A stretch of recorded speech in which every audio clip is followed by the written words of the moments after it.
Hey guys, welcome back to part two of our MoTec tutorial series. We're going to run you through the basics of MoTec. This is MoTec 101 in part one, which I hope you've already watched. If you haven't, you need to go back and watch that right now. Put a card right up there at the top that you can click and go back and watch part one right now. In part one, we did an installation of MoTec and got that installed. For you. We also got MU or MU installed on your computer as well, which takes the IBT files, which is the iRacing telemetry files, converts them into MoTec logs that it can read. It takes one IBT, creates two MoTec files. We ran through all that in the last video. We also ran through downloading our Area 51 driver development workbook that we made just for you guys. Spent hours upon hours. I even hit Tracy up the last few nights. I was trying to push through the work and get it done, and he helped me out. And we really got that workbook dialed in for you guys, got all the stuff out of it that you don't need. And what is left is a very streamlined, very usable workbook for you guys. There's two parts in it. There is a driver development section, and there's also a setup building section inside of that MoTec workbook. We're going to have that workbook down in the description below in this video as well to download yourself, along with the software links that we use to install MoTec and MU that we covered in the last video as well. Watch out for part three coming up. Part three is going to be the setup building section of the three-part series. But right now, I've got Tracy right here with me, the Admiral himself. He's standing by, and we are going to jump right in right now to this driver development section of MoTec. And Trace, how you doing tonight? Hey, I'm doing good, Mike. Look forward to this. Absolutely. Let's. I want to go ahead and show my screen. I'm going to drive for this one. So let me share my screen with all y'all right now. And Trace, here we go. We have MoTec up here. If you double click on the MoTec icon on your screen, this is what's going to pop up. First thing I want to let you guys know is in order to switch between the workbooks that we have in here, we call the whole thing a workbook, but there's different sections or sub workbooks inside of it. We're going to be focusing on the driver development one tonight. But if you go up here on the upper left-hand corner, you click there and you can pick between the setup info book or the driver development book. Tonight, we're going to solely focus on the driver development book.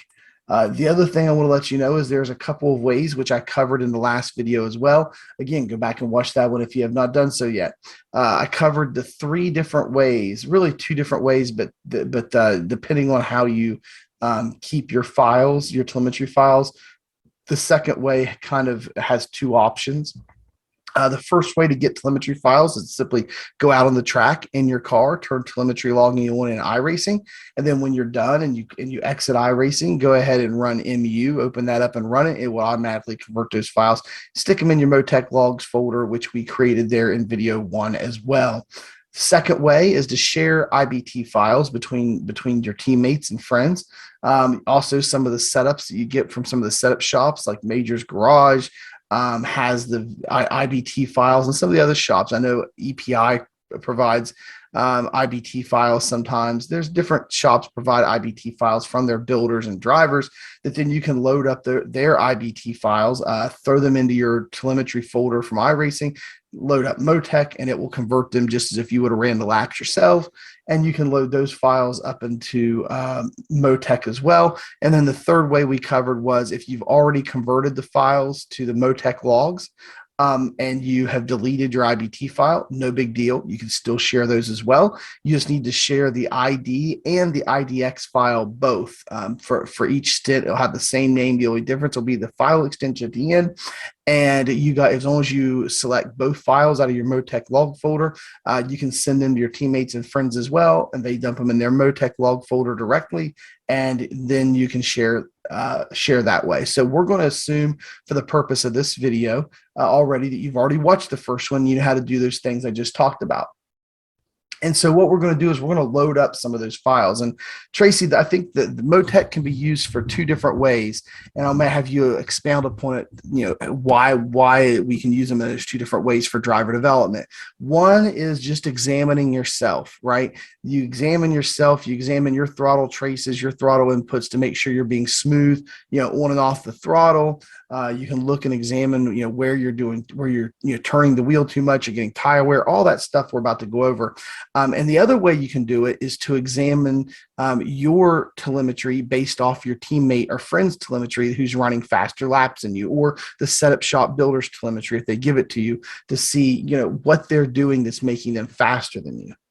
Right, exactly. If I was doing driver development and we're not really working on setups with a particular team or particular driver, and we're just doing, super high intensity training or whatever we're into, with the throttle traces and the brake traces, the biggest thing is to see where and how much throttle is being applied. Same with the brakes, if we're using any at all, which, believe it or not, on ovals we do. We actually use 10 to 20% just to save the tires on entry.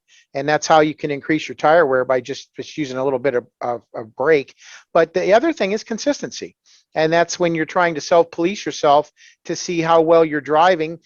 Consistency is going to be the number one thing. If you can't be consistent, it doesn't matter what setup you have, it won't work for you, and it won't work well. It may work good for a while, but then it's going to give up on you.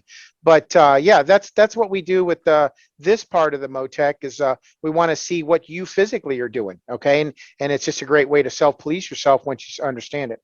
Absolutely. So we're going to go ahead and load up two telemetry files. They're both from the exact same race on the exact same track. The difference is one is myself and the other is one of our teammates, Brian Stewart. He just got back into iRacing pretty heavy here recently, got some new equipment, and we were running laps at Vegas there a couple of months ago. And that was the first week that he really started doing the super high intensity training. And so I'm going to load both of those files, and we'll use mine for the single individual stuff that we're doing. And when we do comparisons, we'll load up mine and his together. And so how you do that is you simply go over here to data, and we click in, the data will pop out. Just hover your mouse over it and it will pop right out for you. And then there's a green plus icon with a folder here. You click on that, and that goes out and goes into your MoTec log directory. If you don't see the log files right here, it's got a Windows browser right here, and you just simply navigate to where it's at on your computer. And we have them in our iRacing directory. And then we created that folder for MoTec-logs, which I had you guys do in the last video. And once you've opened up a file once from there, it saves that directory. So it'll always open up to there here in this middle section. So we're going to go and we're going to grab those two files from Las Vegas. As you can see right here, mine had 96 laps. His has 76. It is the same race. The difference is he got wrecked out there towards the end of the race. So he has 20 less laps than I do. So we're going to go ahead and load the first one. Then we're going to load the second one by double clicking again. That loads both files there in this section, and you click open, and it loads both of them in here. If you go back to data up here on the upper left hand section, you will see the laps listed out here, and it's going to tell you which file is first. The first file you see is loaded up is Brian's, and then as you scroll down, the second file you'll see is mine. You see three columns here. There's a circle, and I'm going to go ahead and click on one of these laps. I think that's close to my fastest, but here in the first run, the circle, and whatever you click on the circle is the primary lap. And if you look, it puts data over here in the middle section now, the main section. And then the secondary lap is the middle grid. And so if you see there, it overlays, you can see more colored information getting overlaid there in the center section. And then, but you can only select one primary lap and one secondary lap. If you wanted to select multiple laps over that, the third column is where you can select a bunch of different multiple laps. It gives them all different color, puts another number in there, and you can see a bunch of data getting filled into our charts. So that's how you select different laps. I want to load up one single primary lap of just my run here.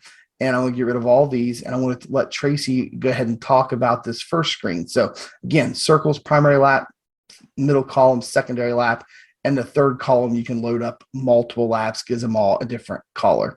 So here we go. We got one person's telemetry loaded up. It is mine. It is my lap 5 of the race here in Las Vegas. Okay, Mike. But what we're looking at is the green trace. You'll notice in the upper left-hand corner says throttle position. So the flat line at the top is 100%. Okay. And as you're going down, if you look in the upper, I don't know if you want to call it an index or whatever the reference is where it says turn one, straightaway 1 and 2, that gives you an idea where you're at on the track. So when you're going into a corner, you can see that Mike lets off. Mike, go to the very bottom of that trace where it's the lowest part. Is that 0? Did you go 0? Yeah, Yes, it it's looks like 0. you're at 0. Okay. But you'll notice when Mike gets off the gas, he doesn't go straight to 0. He actually goes down to about 15 or 20%. And then it hangs there a little bit. We call that maintenance throttle. And the reason you do that is because you don't want to just jump out of the gas and unload the car. Because then what happens is the rear end tends to skid a little bit, and it could send the car off into a skid, especially on older tires. And plus it accelerates your tire wear. So you want to ease out of the throttle as best as possible. We're not asking you to drive it like a street car, but you have to have at least be a little bit easy on it and not just jump from 100% to 0. That you don't want to drive it like an off-on switch. You'll just use up tire and just aggravate your tires to the point where they just overheat. So that's something I noticed in Mike's right away is he eases out of the throttle, but he doesn't go straight to 0. Once he lets it hang there for a minute, then he goes to 0. Then you'll notice that Mike, once the car is set, he starts picking up the throttle, but you'll notice he doesn't go all the way to 100%. He just eases it up. It looks like to about 75, 80%. Let it sets there a minute, lets the car come around a corner, and then starts working, okay? And you'll see the throttle start working all the way to 100%. And this is an early lap, so I'm sure this is probably his fastest lap where the tires are fresh.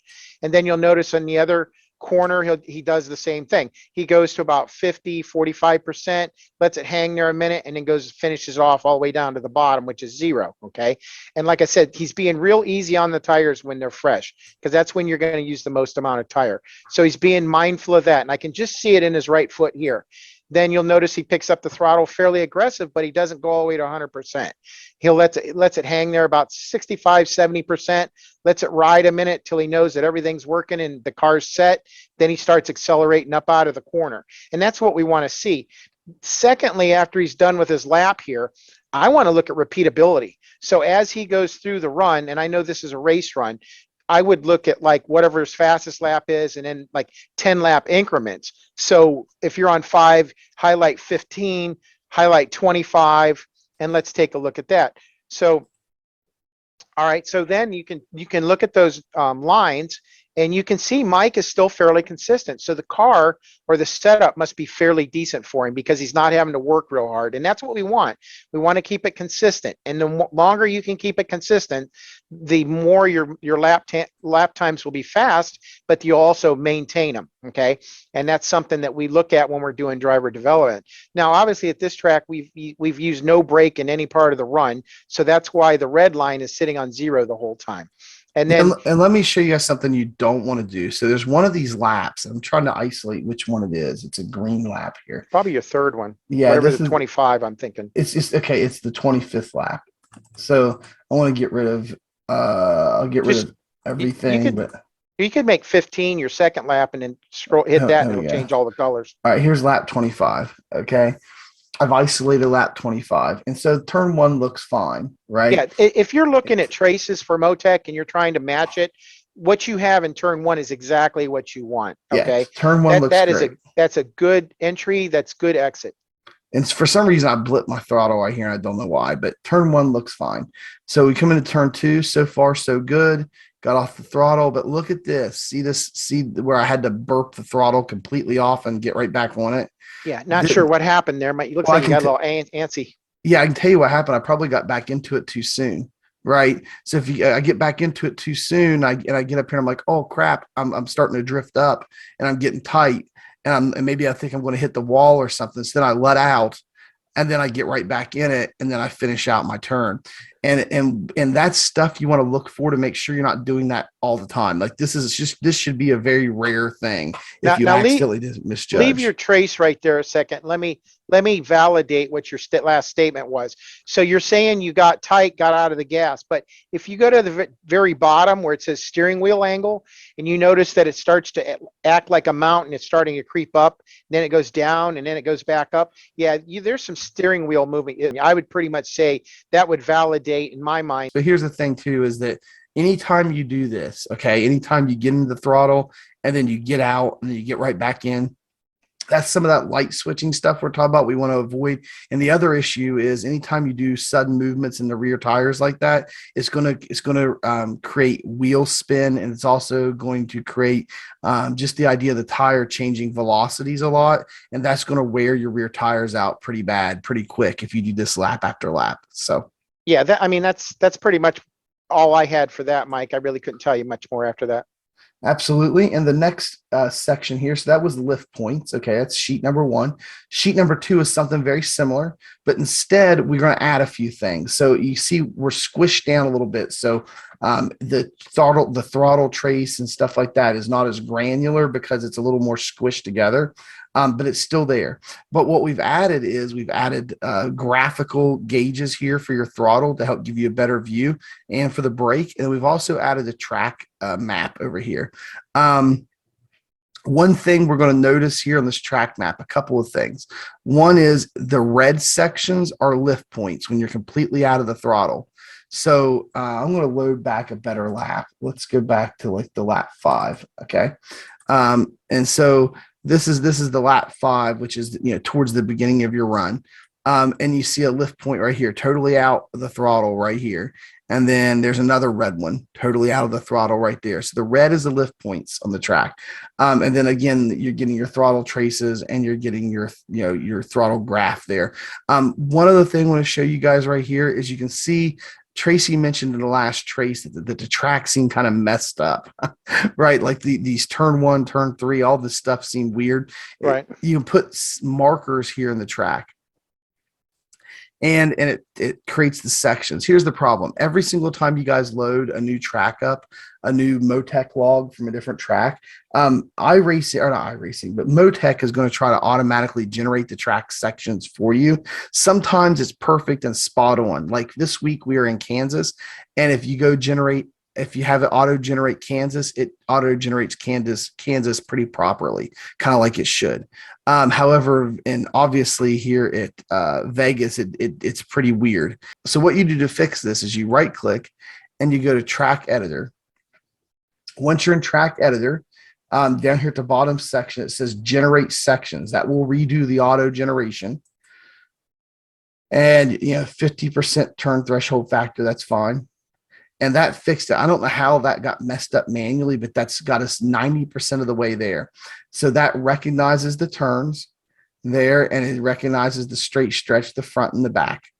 So that is good. So what we're going to do now is it's up to you. If you want to keep turns 1 and 2 all one big section, you can. If you want to keep turns 3 and 4 all one big section, you can. But if you wanted to make it a true NASCAR layout, you can simply go here to we'll go to turns 3 and 4 here, and you can tell it to split the section, and it splits it completely in half. So now there's 2 separate turns, just like NASCAR recognizes them. And you can do the same thing here for 1 and 2, and you just simply tell it to split that selection as well, and it will do the same thing. And then all you need to do is go back and label them. And so we will start here, and we will relabel this, kind of doing it backwards, really. This turn 4, and there's a reason why we're doing is because it has turn 3 labeled as turn 2. So we're gonna have to rename that one first before we can create turn 2, because it can't have the same name. So there we go, turn 3. Then we'll just go back around the track. This is the back stretch, the back. And this right here is turn 2. And we already got turn 1 is there. And then you just need the front right here, front stretch. And then once you've got all those done, then all you gotta do is hit OK. And you'll see it changed out here on your track graph to match what we just fixed. So that's how you fix this track. Now, the good news is that once you do this one time, then next time you load up any Las Vegas file, it'll automatically go back and grab these manual changes that you just made. So you only have to fix this one time per track. And a lot of times the auto generation will be good enough. It's just up to you whether you want to manually do it. And again, to manually change this, you just right click in this black area, go to track editor, and that's where we made those changes at. That looks way better now, Mike. Thank you. Absolutely. So I think the main thing here, Trace, as we finish this up, is the lift points are important. Like you can visually see, this will help you. So Oh, I if, love that yeah, if because you're, if you're telling somebody, hey, you need to back your corner up a little bit, and you can go to this and see where that red mark is, and you'll have an idea that where to back it up to. You know what I mean? To get out of the gas early, because a lot of people say, I'm in the middle of the back straightaway. You want me to get out there? Well, try it once and see what it looks like in MoTec.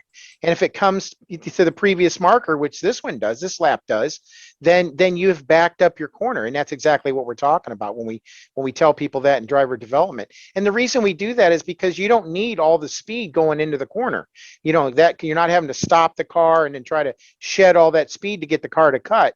You're taking a little bit of that away so you can use it more for acceleration and lengthen that straightaway on the neck out of the next corner. yeah, and the other thing you can do is this is lap 30, I think, right here. So you can see that like over time, you can see how much farther I backed my lift point up here entering turn one. And so you can see, yeah, I'm entering turn one like well before the turn, right? The turn actually starts like right here where this marker is.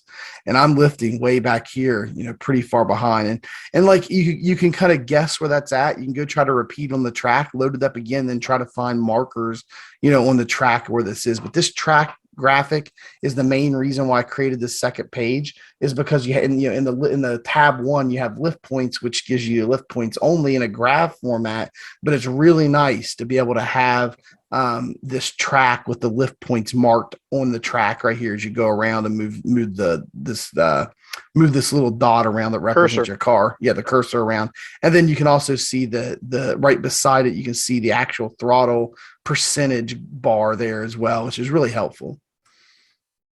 Yeah, the biggest thing I noticed there is you're always working. You know what I mean? You're just not an off-on switch, and that's why you have the the success that you do on the track because of this. Absolutely. So I think this is pretty much all we've got for this tab. That's tab number 2. Again, that's lift points with track map. The next tab is ground speed and RPM. And Trace, go ahead. I'll let you talk about this one a little bit. Well, basically what we're looking at there is just we want to see what our ground speed is. And a lot of times to look at it as a single lap, there's not much information there other than how fast you're going and the RPM. Now the RPM, not so much, because in the B car and C car, all the NASCAR Cup stuff, we don't get to change the gear. But if you were changing the gear, say in a super late model, or you were doing it on a late model, this would be more important, because then you could see where your power range is and where your RPMs are versus your speed. So that's why this is put in there. But for the normal Cup stuff, I would use this when I'm comparing laps. And that way I can see where my fall off is, how much speed I'm losing, RPM, that kind of stuff. But like I say, for this one here, for the Cup stuff, it's more for lap comparisons. Once again, you have your steering wheel, you have a bar graph with your throttle percentage and your brake percentage, a track map so you can see where you're at, and then also a ground speed for your or a bar graph for your ground speed. So, but like I said, it looks simple now, but when you start finding out how to use it, like I say, in Cup, we compare lap, like if I was using your fast lap, I want to see how fast you went. Then I want to see what the 10 lap fall off is. So then I would go 10 laps after that, and I would look at this and I could see how much fall off there was actually in speed.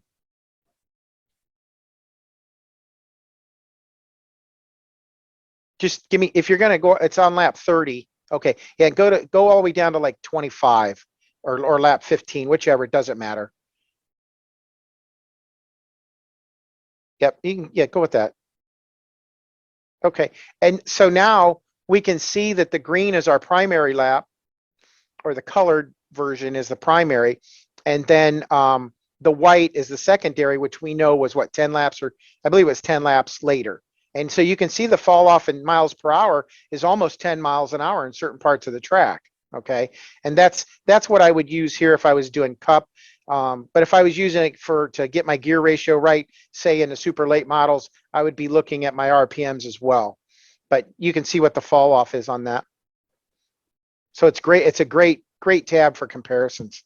Self-policing your stint. Say you went out for, let's say you ran a race, you could go back and review your race like that too. Absolutely. And that was actually 20 laps later. That's why there was so much fall off. But yeah, exactly what you were saying. Okay. So yeah, that pretty much takes care of that tab. We'll go back and get rid of the multiple laps here as we go to the next one. And the next tab is lap statistics or lap stats. Now you're getting into my favorite stuff now. So if you want to cover it, go ahead and then. Oh no, Tracy, go right ahead.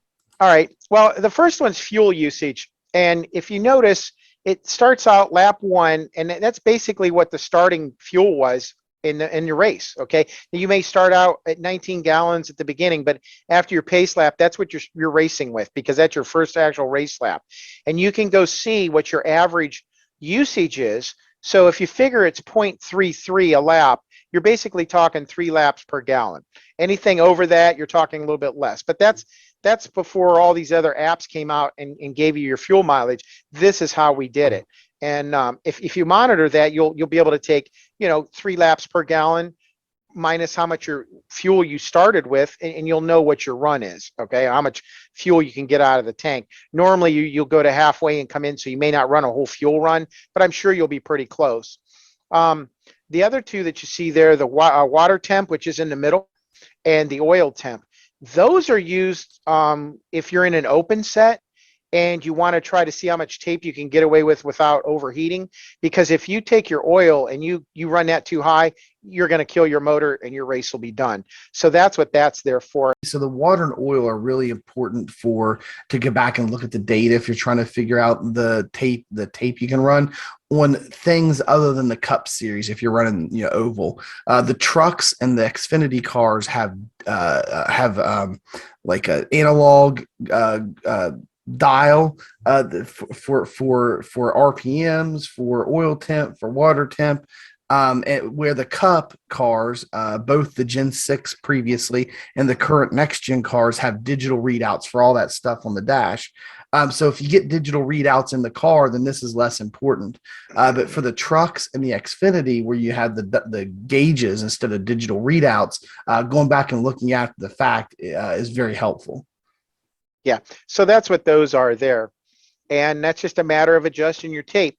And if you're doing a setup, you need to get these things out of the way first, because one, it affects your aerodynamics, that tape does. Okay. So if you go out and put 2 or 3 hours into a setup and never touch the tape, and you go back and put the tape on it, you just wasted the last 2 and 3 hours, because then aerodynamically, or dynamically, I should say, it's going to change the way the car feels. So this is something you have to address immediately when you first start it. And once you get it close, then build your set. So keep that in mind. Do the tape first, then build your set, and you'll be miles ahead. You'll be way better off. And that'll give you an idea about how much tape you can run at the other tracks too. So you're not really just guessing at it. You're able to systematically look at it, determine where you should be, and go from there. Last thing I want to mention before Tracy heads over to his favorite part is the fuel mileage and usage. This is a good place you can go to try to run laps differently. And when I say differently, there is a real skill to be learned that I have picked up of myself in the last year or two. And that is the ability to still run pretty much the same lap times, but do it in a way where you save fuel by clutching when you lift and different things of that nature, and not necessarily in the middle of the turn. But it's more of an art form. And you can go back and judge how successful you're doing that by running, 20 laps trying to save fuel. Go back and look at your lap times, see how much different they are from the laps that you're not trying to save fuel, and see actually how much fuel you're saving per lap. Because I'm going to tell you, I have won many races solely because I was the only car on the track that was able to stretch my fuel out to the end, or I was the only car on the track that could stretch my fuel out and still run pretty much the same speed races or same speed laps that I ran before. And so, Trace, saving fuel is an art form that can win you races in iRacing. And this right here, if you want to practice that, can really help you here in this fuel usage graph per chart. Now, let me ask you something before I segue into the next part of this page. Now, this is a race, a whole race run that you have there. So correct. Where we get into the eclectic times, it's going to be skewed a little bit. So my first question is, do you have a run that was only about 20 laps or less, like 10 laps, 15 laps, something we could use that doesn't have a whole race on there? Possibly. Let me clear these laps out and go see Okay. if I can find something here for you, Trace. Just something Um, simple so our viewers can see yeah, something I did a 26 lap run at Darlington here recently for the that's, guys. I did yeah. that like on Sunday before we started running Darlington, so the guys could have something to kind of compare their telemetry against. Okay. And then I think I did a 50 lap one too. Let's Well, just do let's do 26. 26 just because I don't want to overwhelm the screen. Yeah.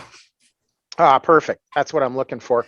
And I So, intentionally tried to save tires in this one. You're going to see it when Tracy gets up into his favorite section here. This is what you want this section to look like. So go ahead, Trace. right. Well, the first thing I'm going to put a disclaimer out there. I'm just going to highlight this because I could spend an hour talking to you about this one page alone.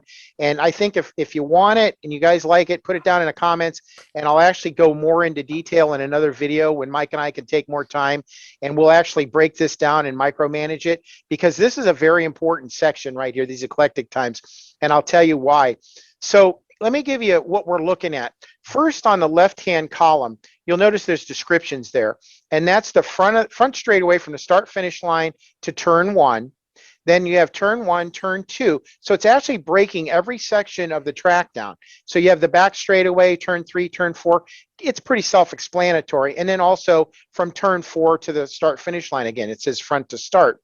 So why is that important? Well, because we're looking at different sections of the track, or I might be looking at different sections of the track as you as a driver, because I'm trying to find out where you're strong and where you're weak, because I'm gonna work with you on your weaknesses, but I want to build on your strengths. Okay. And so the colors that you see there, the neon green is your optimum lap time. That is the fastest you have went in that particular section. Okay, so you'll notice they're scattered. So it doesn't mean on the first lap it's going to be everything's going to be all green. If it is, you know that's your fastest lap. But in this particular case, they're scattered, which is good because you're being conscious of your lap times, trying to stretch out the tire wear that you're getting here. Because we've had these before where at lap 5, lap 6, the whole thing's black to the right of it. And when you're in the black, that means anything over 4% of your fastest laps or your fastest sections. So the neon green is your fastest. And then if you're a 1% fall off, that turns into your regular green. Okay. And if you're within 1%, that's not a bad thing. What you don't want to see is your neon green and then the next one be your black, because then something happened, it just fell off and you're just slow.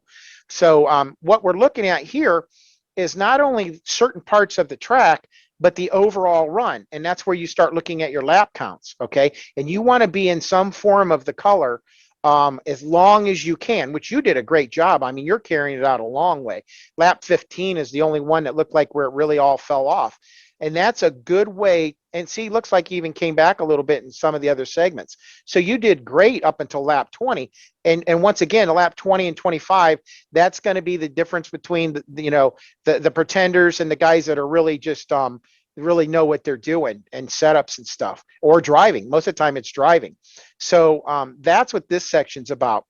And like I said, this here, you can really self-police your driving. And we've did this with you, Mike, where I've asked you to go out for 20 laps, go as hard as you can, and we looked at it. And by about lap 7 or lap 8, everything to the right of it was black because the tires had just got used up and fell off.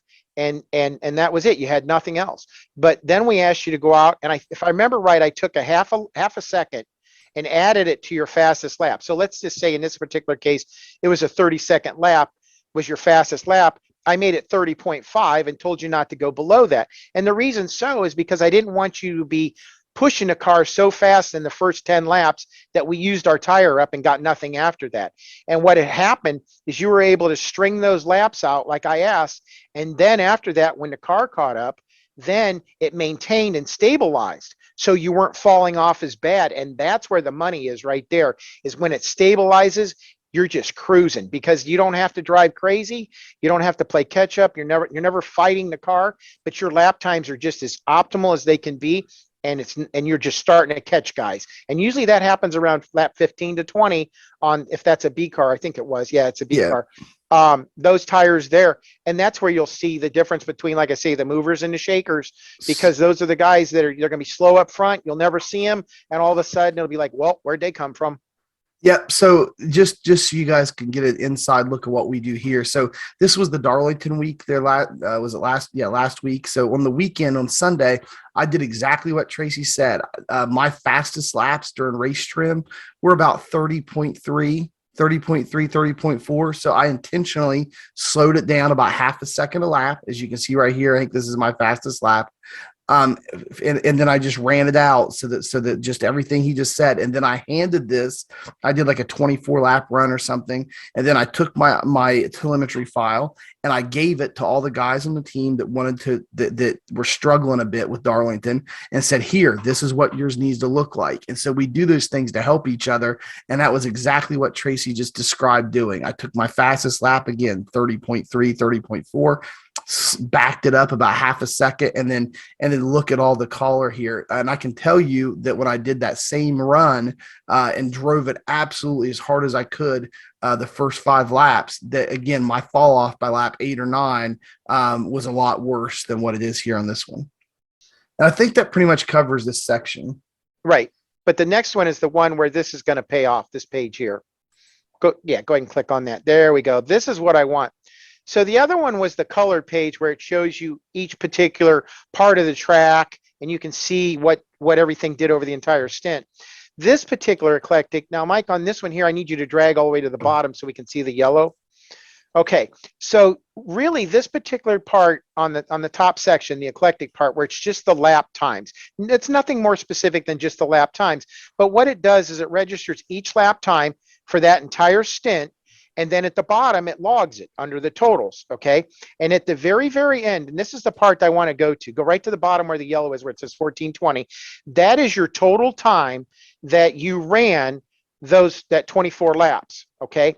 So when you're using this, the stints that you run, meaning when you go out and run X amount of laps, you need to be on the same lap count. And don't go run 5 laps. Don't go run 10 laps. You got to run 20 or 25 laps, okay, if you really want to hone in on this. And this is what's going to save you in the race. So what we do is we run 25 laps. I'll tell you, go out and run 25 laps, however you want, come in, and look at that total time and see what it is. Make a mental note of it. It'll still be in MoTec for you. You can always come back to it.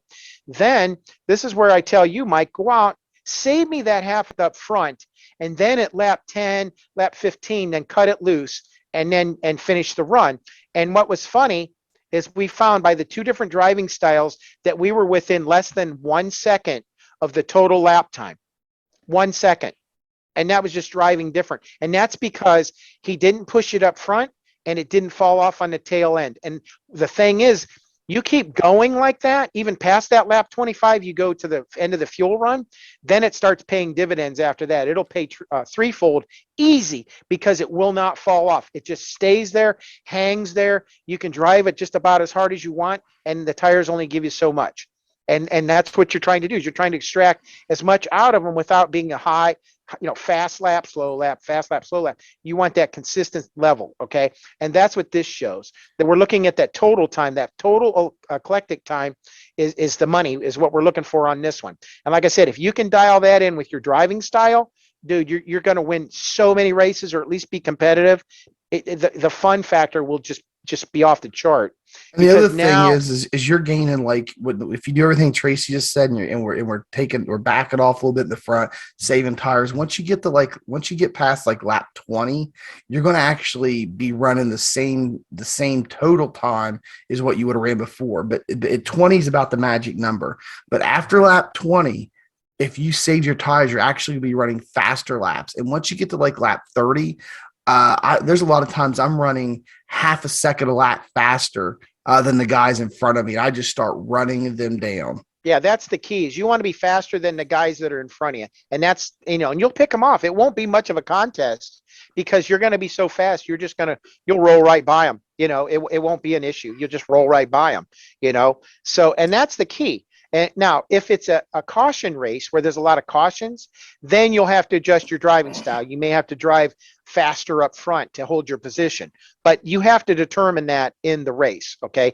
But most of the times we've noticed if you can get through the first laps, it becomes, it becomes a long race, and then you start logging them long stints, and this is where it pays off. But once again, if it's a yellow caution fest and you average 7 laps per every caution, then obviously you're going to have to drive it as hard as you can. But that's part of racing. There's no given there. So now the bottom is basically the same thing we talked about with the lap times, but now it's in a graph form, Mike. And if you can adjust that a little tighter. Yep. Okay, so what we're going to find again is I'm not going to manually put the minimums and maximums in when I send this workbook out to you guys. What we've done is told MoTec to examine your telemetry file and then have it guess what the range should be. The problem is on my out lap here on lap 24, it was 1 minute and 49 seconds. So it just throws off this whole thing. So what you need to do is just go down and look, and you see here or you can just look at the data. My fastest lap was in 30.91. Yeah, your 39 first lap is your fastest. Yeah, so we could put our minimums like at 30 seconds, and the maximum, my maximum lap that was actually a race lap was 33.0. So we could put it at 34. So we could do we can make our range 30 to 34 seconds. So what you do is you right click here anywhere in the graph, and you go to properties, and under properties, you will see right here, min and max, and that's been automatically generated. So we're going to double click on this line, and about halfway down the page, you see display limits. Right here, it's set to auto. When you download this book, it will be set at auto. So you change that to manual, and we just simply type in 30 and 34, and that's our new minimum and maximum. Hit OK again. And there we go. Now you can really get some more detailed look at what this is doing. In fact, I might get even more detailed because this lap 19, I don't know what happened there. I might have got loose or something, but it's really not representative of the whole. We might even be able to take that down to 33 instead of 34 and get a better look before Tracy starts talking about it.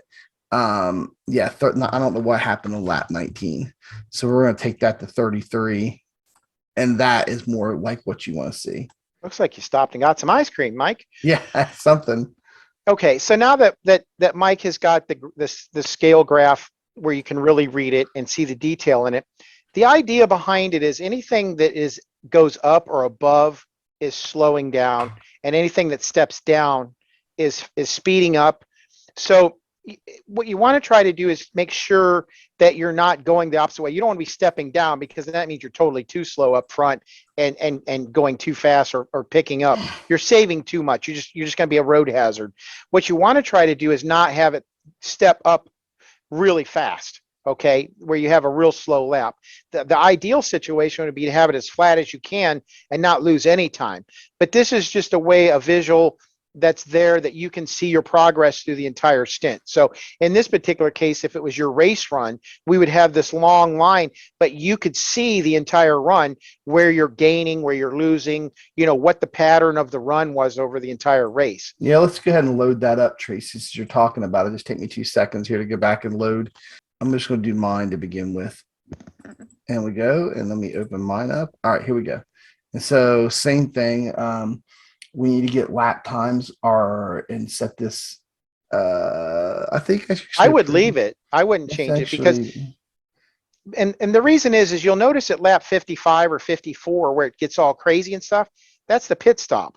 Yeah, okay. 30 and 32. So I think we can take this down to 32-second minimums. I'm kind of reading that. That's fine. 32-second maximum. No. 33 is probably best where we had it. You were right, Trace. There we go. All right.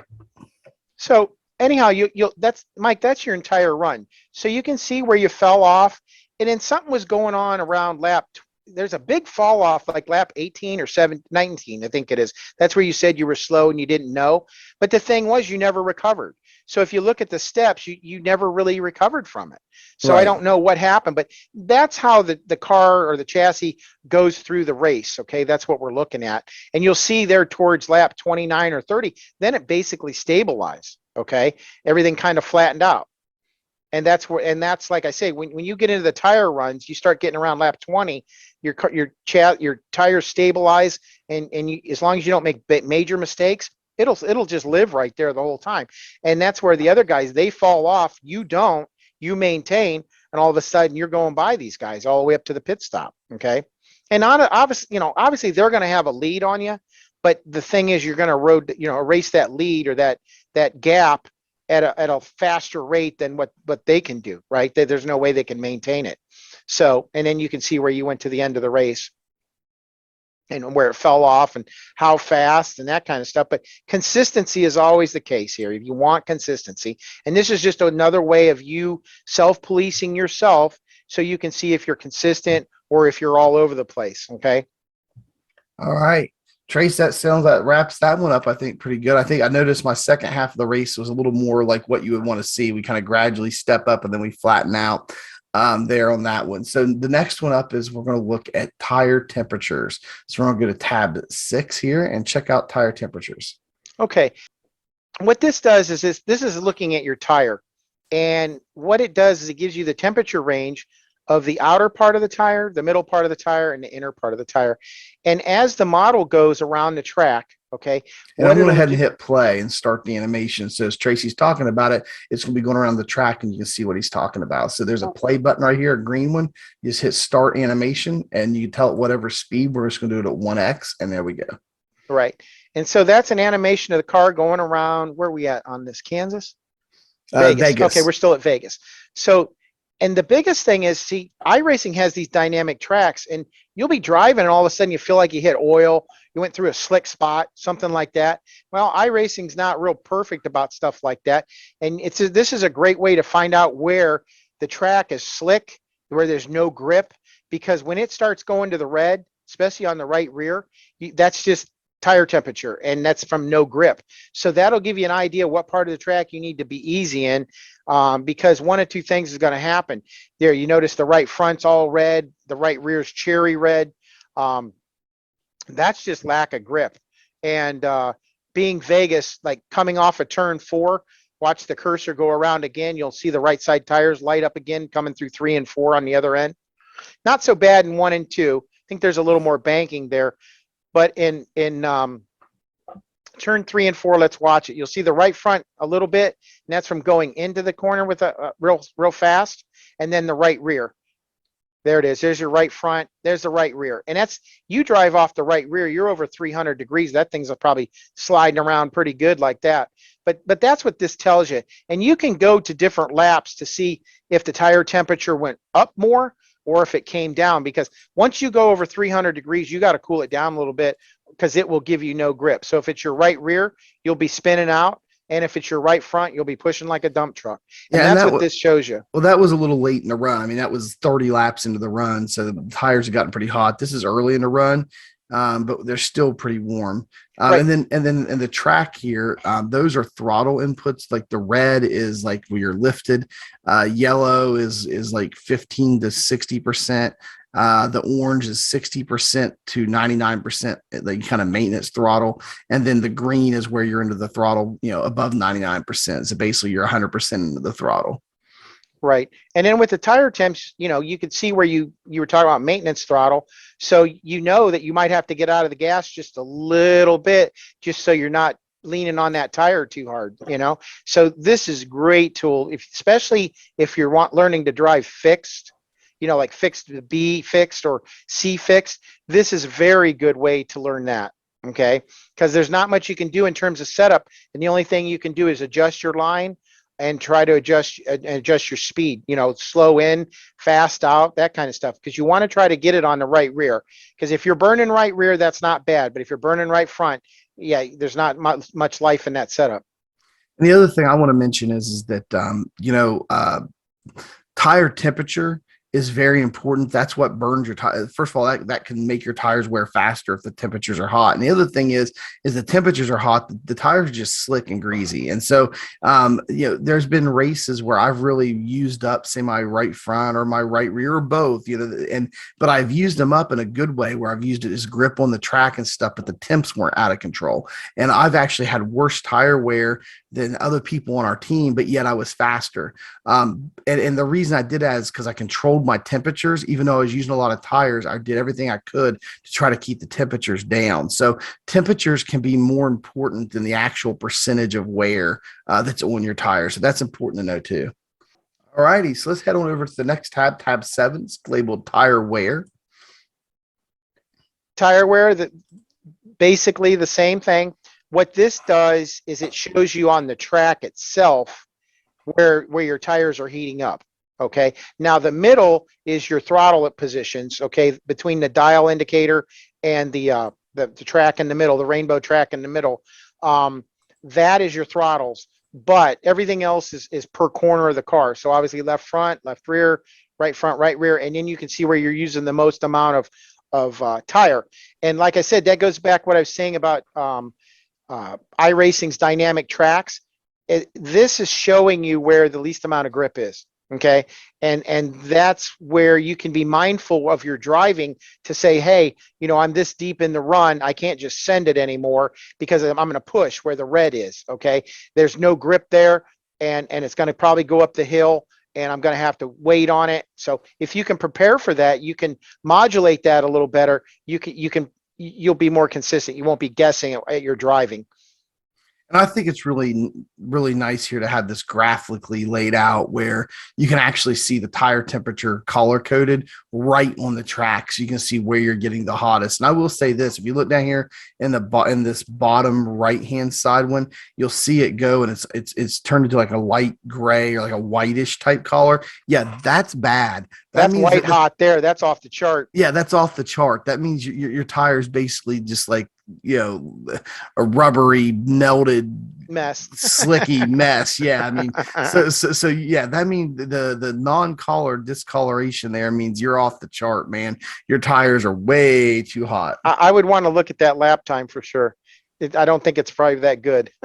Yeah, well, I was on lap 30, so it was towards the end of the run anyway.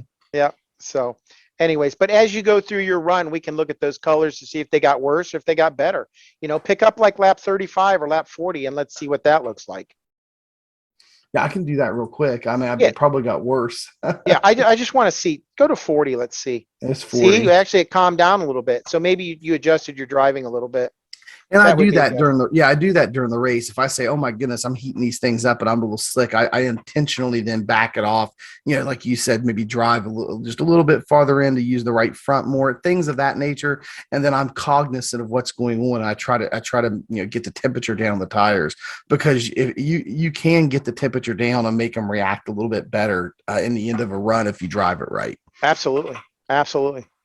So that's this one. Again, really good. I like the graphical, stuff, putting the tire temperatures actually on the track. So that's pretty useful information. Yeah, and then everything here is geared for the driver to be able to self-police themselves. You don't have to study it. You know what you're looking at. There's no guesswork here. Yep. And let's go here. Next tab is wheel spin or wheel lock. This is important. Wheel lock would be if you're locking up the brakes, and wheel spin is if you're, literally what it is. Your rear tires are spinning, faster than your car's moving. So let's go to that one and check that out. Same thing. We are, I'll get the animation going here on the track, and Trace, go right ahead with this one. Well, we have the track map, and it's color coded for the throttle position. You'll just have to look at the graph and see what colors apply where. What you're looking at in the middle are bar graphs of the brake percentage, throttle percentage, and then we get into the car itself. So you have the standard ground speed, whatever the speed of the chassis is, and that's in the middle where it says ground speed. That is how far or how fast the car is traveling, or the chassis is traveling. So you'll notice that the front tires are not driven, so those mile per hour should be relatively close to what the speed of the car is. But in the rear, that's where it changes, okay? That's where you as the driver and your right foot come in. So if the car is if it's accelerating, obviously the wheel speeds are going to be higher than the actual ground speeds, okay? If it's over the ground speed by a lot, that's when you're really slipping the tires. Okay. So you don't want nothing crazy like 10, 15 miles an hour over the ground speed, because you're pretty much just smoking off the tires basically. But if you're a couple miles an hour over, obviously that's how you get acceleration. Anything under that is your deceleration. Okay.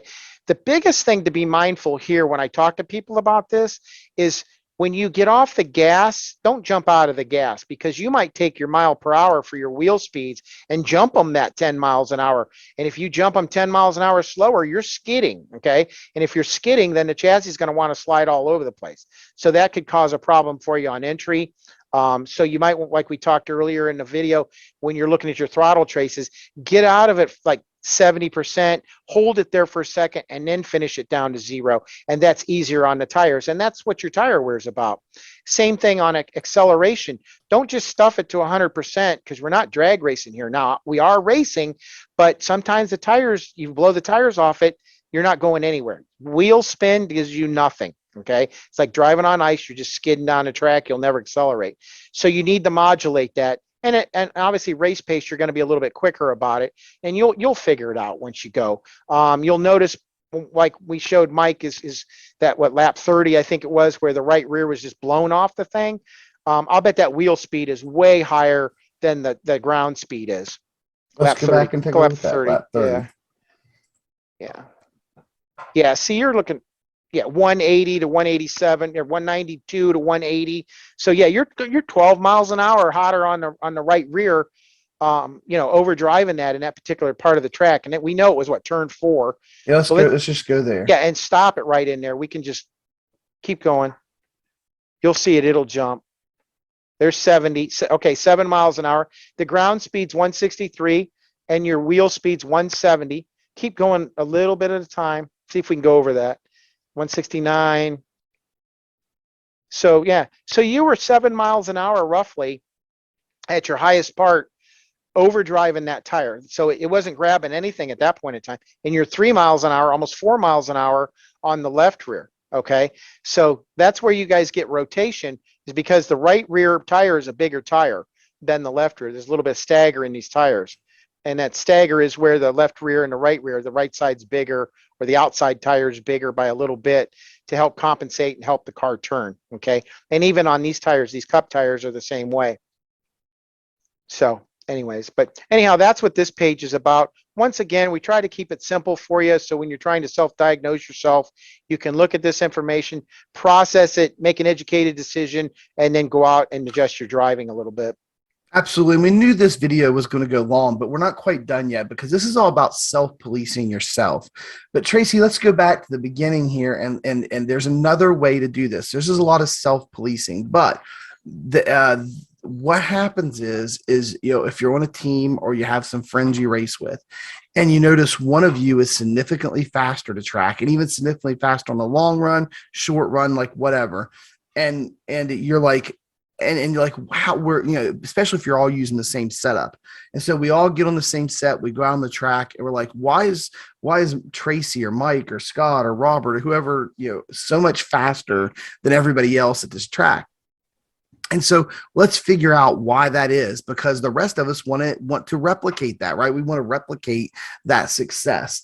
And so that's where we really get into some other, we can really dig deep and try to increase your speed based off what other people are doing. And what you can do there is you can compare laps, driver to driver, same lap to same lap on the same track, and really determine stuff. So Trace, let's go back over here to these other ones here. We'll go back to the lift points with a map is really helpful here.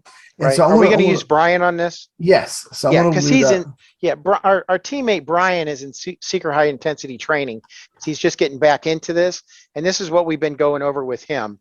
Is using Mike as an example, because Mike's pretty much a master at everything he drives on iRacing, and we're trying to get. I wouldn't go that far.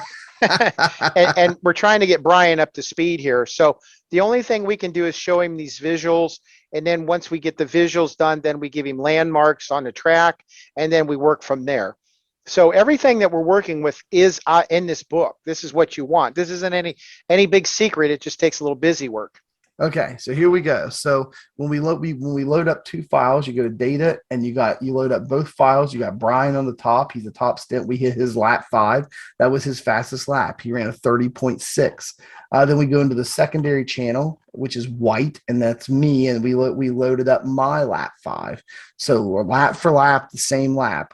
And here's what it looks like. I'm the white Trace, and Brian's the green Trace. So go right ahead, Tracy. Okay, so what we're looking at is, first off, we're looking at the lift point. Okay, so we know Mike has the overall faster lap, but we don't know why Mike has the overall faster lap. Brian, he's scratching his head because he said he's driving as hard as he can to catch Mike and can't. Well, here's what I'm going to explain to you. This is the difference between Mike and Brian. Now, keep in mind, Brian is the white line, and Mike Oh, is I'm the white line. Brian's the oh, green line. oh, okay. You're sure about that? I thought it was the other way around. Oh, I'm sure. Here, Oh yeah, that's let's right. do it. Brian was at the top. My bad. You're right. Yeah, Sorry. I'm the white. I'm Okay. the white box. So all right. So Mike is the white line. My bad. My total bad. So as we're going into the corner, okay, you'll notice Brian gets off the gas later. Okay, he's the green line, way late. Matter of fact, than Mike. Okay, and the big thing here is you have to get out and set the car early. So Mike gets out of the gas and he goes all the way down to 0. Okay, so he lets the throttle go down to like 15%, holds it just a second, and the reason he held it is because he got out of the gas a split second earlier than Brian. Now the benefit is this is going to be on the exit, and this is what you got to understand. The race isn't won into the corner. It's not in the entry. It's on the exit from the center off. If you can win the race from center off, you will beat everybody and their brother. Okay, so keep that in mind. We're looking at the entire lap, but if you want the money lap, it's from the center off. So don't overdrive, use some discipline, don't overdrive the entry. And the way Mike compensated for it is he got out of the gas earlier, but at the very, very bottom, he held a little throttle. We call it maintenance throttle. Okay, and we're looking at the white Trace, goes to 0, but you notice he picks it up right away. Okay, so now we're going to segue into Brian's Trace, where he drives it in harder, gets out of the gas, but he doesn't get out of the gas as much as Mike. So now his corner speed is way higher. Okay, way higher. Now, in some of the pages I have in my book, I can actually see the values. This particular one, we don't. We can do that at a later time. If you guys want that, just let us know in the comments and we'll fix it. But you'll notice that Brian is not off the gas, but he carries way more speed because he's on the gas more than what Mike is. Okay, Mike goes all the way down to 0. He recovers, and then now he's accelerating out because his corner speed is slower, so he can use more throttle to come up out. Where Brian, you'll notice he comes up, then he has to stop. There's a plateau there. Go a little further, right there. There's the plateau where look how much throttle Mike's got. He's at like 85%. And Brian's at 60. Well, the reason he's at 60 is because he's waiting on the car. Well, Mike's already slowed down. He's accelerating. And that's why he's beaten Brian in the corner. Okay. And then you'll notice that Brian actually used more throttle trying to catch up, where Mike is just easy because he's already got his speed. So he just eases into the throttle on the white Trace coming up out and then goes to 100% later than Brian. So Brian carried it in too far and he picked up the throttle too quick and used too much in the center. Okay. The other So thing I there's want to 3 mention, mistakes he made. yeah, and the other thing I want to mention right here, Tracy, is and this is something that you and I did when we were looking at your traces versus mine, is I'm actually accelerating while Brian's still slowing down. Yes. Right. So that kills your exit. I mean, Absolutely. That's the main thing. Like he's still slowing down while I am a good ways into I'm accelerating at this point. Yes. Yes. And so then we carry on to turn 3 and you can see the same characteristics. So Brian's trying way too hard to try to keep up, where you've actually slowed down a fraction early, and then you've been able to get the car settled and you were able to drive it up off the corner way better. Because look at this particular corner. You beat him into the throttle and you carry more throttle through the entire corner. And that's where you really murdered him right there. Okay. That's where you really picked it up and drove away from it. So the overall lap, if I remember right, I think was the difference in a tenth, maybe? It was 1/10 difference, yeah, yes. 1/10 times X amount of laps times 10 laps, you're a second ahead of Brian. Right? Well, not only that, but at the 20 lap point, his tires are going to be toast, and I'm going to have plenty of tire left. Exactly. So there's the second problem. So not only are you beating him a tenth per lap, and you're pulling away, like I said, 10 laps, you're a second down the road than he is. And then your tires are going to be better overall, where his are going to be smoked, and he's just going to fall off the planet, and you'll be lapping him before you know it. Probably by the time you pit, you'd be lapping him. Yeah, and then So the bottom we have our steering traces, and those are pretty similar. I mean, he's not oversteering here. There was one track we were at Darlington. Brian and I compared our steering inputs, and he was like, I mean, he had like 10 or 15% more steering input that I did, and he was burning his right front tire, and that was why. But here at Vegas, they were pretty similar. But that's one thing you look at. If one guy on your team is burning their right fronts a lot more than somebody else, go back and look at steering angle and see if they're putting more wheel into it than everybody else. yeah, the one thing that I see the difference between your steering input and Brian's, the amount of steering you're putting in it is fairly consistent, but the biggest thing is the oscillations in your trace, the back and forth motions, the little bumps up and down, and that's you working the wheel the whole time. That's what I see there. That's because I'm driving off my right rear. Yeah, well, but I'm saying you're working a little harder than he is, but you're faster than he is too. So So let's play this out then. Let's go back. Let's go down to like lap 30, right? Let's play this out for both of us. So we get us to lap 30, and we'll see what we're doing here. So by lap 30, Brian ran a 32.1 on lap 30. My lap 30 was a 31.9. So we're 0.2 difference now per lap, every lap by lap 30. and even without looking at the actual lap times, I see the consistency in the driving patterns, right? He's still over driving a little bit more than you, especially in turns 3 and 4. He's hustling way more than you. I mean, it looks like, because your throttle traces are, you're pretty steep and then fall off, but you're consistent. He's still waiting on the car, trying to work, and you can see on that second half of the lap in turn 4, he's struggling. He's really struggling there. And now he's also getting tight. If you look right here, look how much Yes. he's at 70 Yep. degrees of rotation Right. in his wheel there. So the right front's burn up, and that's what he's waiting on. And like I said, that's why the steering wheel angle is there, is you can verify and validate, if he's out of the throttle and a lot of steering, that's tight. Where in your case, you're on the gas because you have more gas, you're at like 90%, and you have very little steering in the car. And like you said, that's because you're driving off the right rear. Now, I don't know if you guys were on the same set, but Yes, we were. Okay, and so we go back to fixed. So everybody's on the same set there. Now, this is where driving habits come in, right? And if you have poor driving habits, you can't do anything to the set. In this particular case, you're on the same set, an open set, and it's just a matter of way you drove it. And you can see where he has just absolutely worked himself into a frenzy. He's still on the gas, a minimum of 30%. He never gets out of it. So the tires are probably completely scorched, and especially the right front. And now his problems are just going to get worse and worse and worse. And he's probably talking to his crew chief wanting to come in for tires already, because I'm sure he's ready for them.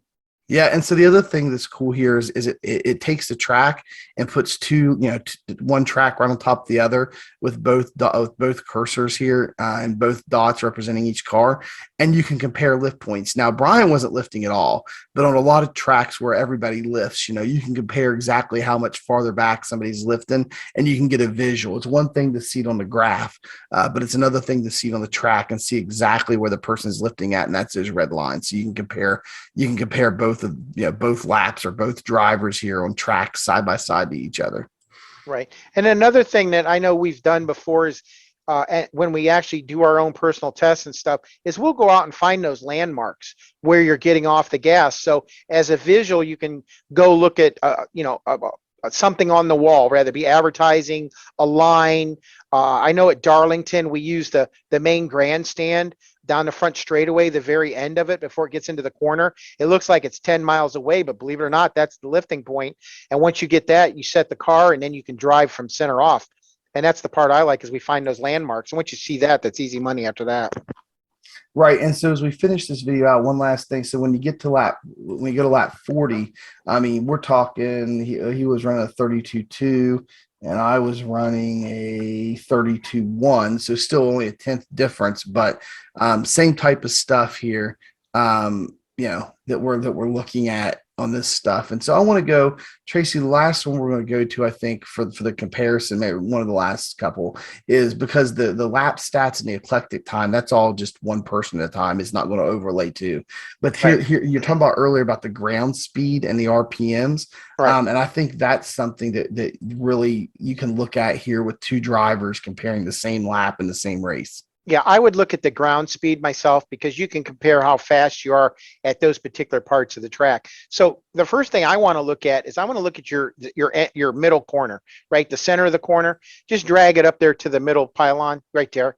And let's go look at those. Now, you can see if you look to the right where this ground speed is, the ground speed bars, the green and white bar, those mile per hour are listed there. So even in the ground speed and the traces, you can see it. But so you're at 166 in the center and he's at 163. There's 3 miles an hour difference right there. So now what I want to do is move it to the exit and let's see how much you gained over him. Okay, come back just a little bit to where the trace was. Yeah, right there. Okay, now you're still at 3 miles an hour. So you really didn't gain or lose, but you're still at 3 miles an hour. Let's go to the entry of turn 3. Perfect. Okay, that looks like 5 miles an hour right there. But I think it's because you're just shutting off. I think you might be letting off the No, gas and he's yeah, not. that's the opposite. He's now faster than I am on entry, but Yeah, that's the problem. He's burning up his front yes. rights. And that, I'm right. lifting earlier. Yeah. Yes. And that's a way we can find out, Well, so you know, who, you got the throttle inputs right here. yep. If you look in the middle section, like there's your throttle inputs. He's the orange. I'm the white. So he's still in the throttle a bit more than I am. See, Yeah. if you look right here, I'm lifting right here. I'm starting to lift. He's still in the throttle, and I'm all the way out, and he's still, Yeah. And it's there's 3 almost miles an hour 70%. difference. Right. But this is a great thing right here to compare two different drivers, especially the driving habits. And that's what we keep emphasizing here is the driving habit. If you have bad driving habits and everything feels great on new tires, you're in Superman mode in the new tires. But it's what happens when the tires fall off? What are you going to be? And as you notice in the ground speeds there, so he's always a little faster than me on entry. But the problem is I'm speeding up while he's still slowing down. And I beat him off. I beat him on exit every time by at least 3-4 mile an hour. And I maintain that from center. So if you look right here in the center, I'm 1.5 mile an hour faster, and that starts to gain. And on exit, I'm what, about 2.5 mile an hour faster. Yeah, I maintain that pretty much through the whole, right. start And finish line. I'm start and finish line. We're about even, and then we come into the next turn, and same thing. He's a little faster going in, but by middle turn, I'm 2 mile an hour faster than him. 3 mile right. an hour faster than him. And the other thing, not only in mile per hour, but it's the amount of tire wear. Like I said, you keep grinding it off every lap after lap after lap. He's going to keep falling off faster and faster and faster. And you're just going to sit there and maintain, right? Right. That's what we want. That's where we talk about maintaining those laps. You're going to get fall off, but it's who falls off the worst is going to be the guy that loses. Okay. And I want to show you something that's really going to hopefully a light bulb will go off. Is so if you look at this, me and him cross start finish line, and we're roughly even. I'm a little bit faster than him, like two tenths of a mile an hour. Not a big deal, Yeah, right? not enough to even argue about. Okay, right. So we get into it, okay, and we're even until I lift, right? So I lift right here. Okay, so from right here on the track, right before the entry to turn 1, where I lift, where we're pretty much even. If from there until right about almost there. I'm gonna try to, okay, right about here. So from right before turn 1 entry to right here, that's the only place in the track that he's faster than me on both sides, right here, and then over here on the entry to 3. So only for like half of the entry to turn 1 is he faster than me. And then from this point forward, from there clear until here, I'm faster than him by a lot. And that's what you want to be from when like I said before, from center corner, all the way to entry of the next corner. That is what you want. The longer you can lengthen that out, the faster you'll be. Because look how much track that is. That's my point. Look how much track this is from Mhm. here to there. I'm faster, It's just about simply a because third, a good third. yes, just simply because I lifted earlier and then was able to pick up throttle faster, or get back into it earlier. Yep. Same thing. So from right here is about where he starts going faster than me until about middle.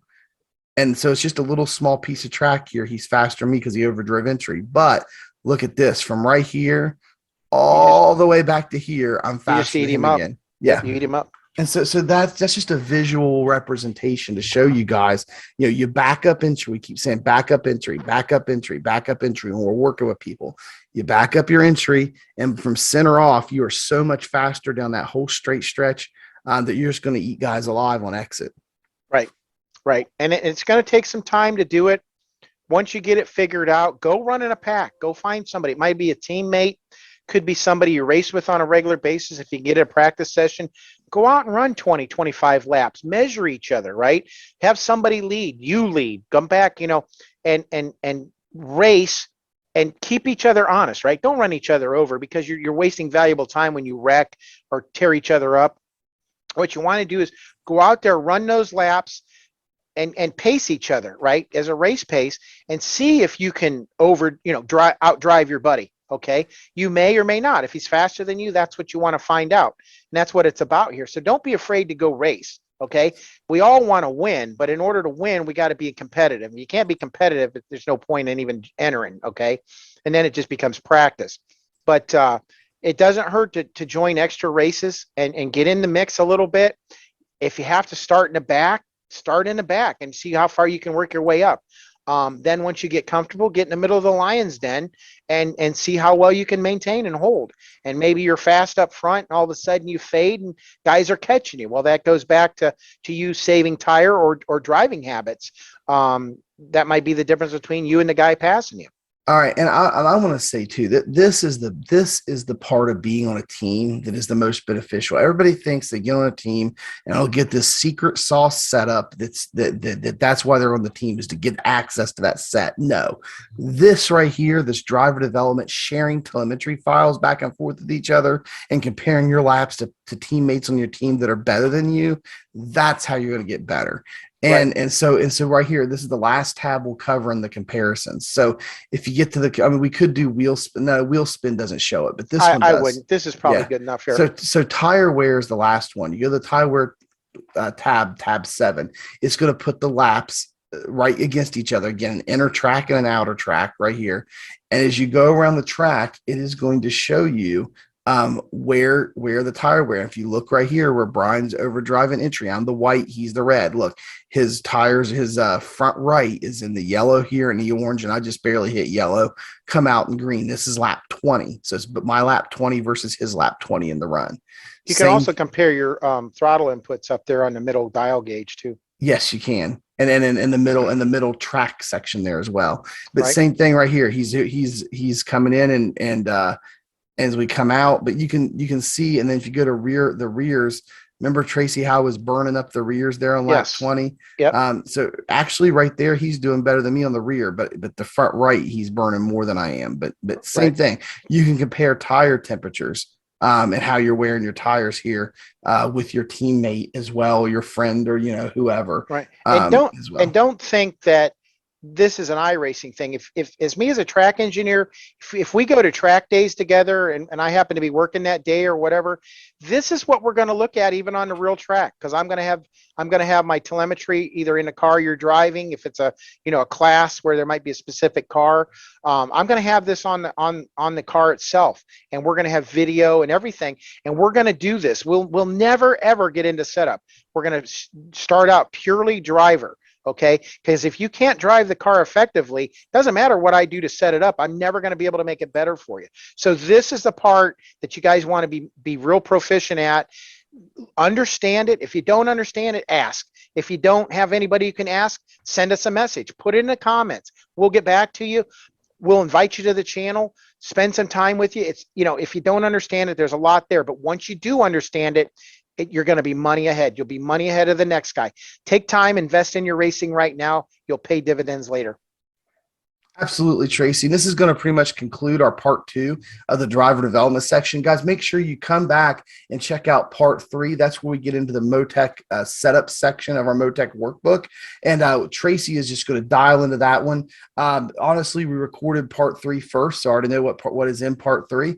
We've came back and recorded part two after we've already recorded part three. Tracy really dives in part three and really gets into this workbook and how you can use this data to help make your setups better. So make sure you come back, check out part three of this MoTec tutorial as we've walked you through installing it, get everything working on your computer. Now we've done the driver development piece, comparing IBT files, not only judging yourself and self-policing yourself now, but also with comparing with your friends and teammates that are faster than you that helps you get faster as well. So come back for that part three to focus in on the setups part of our workbook. I hope you've enjoyed everything that we've covered. I really truly hope that this helps you get faster, helps you get more consistent, and helps you enjoy iRacing better than what you've been doing so far. If you do something so far, you do something so many times, you're like, I'm not getting any faster, you get frustrated, then you just need to re-examine what it is you're doing. And I hope that this data from these MoTec workbooks really helps you to do that. And I hope you find success